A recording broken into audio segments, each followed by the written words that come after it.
So Shannon, I'm just going to point out to you, so several years ago, probably, I'm going to say 8 years ago, I had them come in and do some selective logging on this property.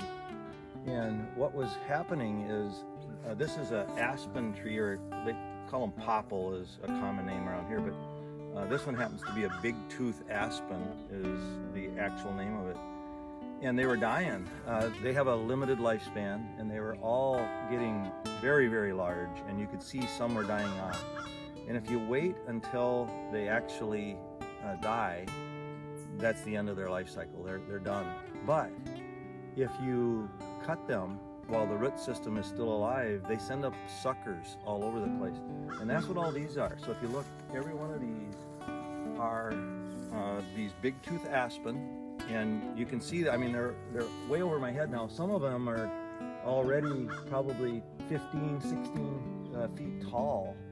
And when this was cut, this was pretty open. And again, that wasn't that many years ago. The only trees that were here were these taller trees that you see standing. Everything else was just open. But it comes in super, super thick. And isn't that just like God to have a way of rejuvenating this forest? Every year when I come out and I walk my trails, it amazes me at the new life that's coming in. I mean, if we look down here, there's new white pines coming in all around us, everywhere.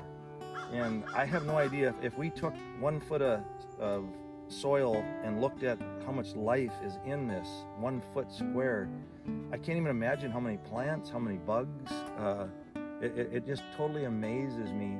And then the beauty of this now is this will reestablish this forest with more of this big tooth aspen, which lives for, I don't know for sure, but I'm gonna bet 80 years or more.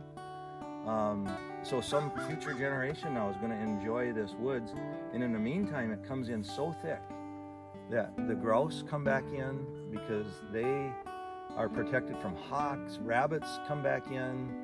All of that small game has a protective cover now in here that just wasn't available before when everything had a canopy.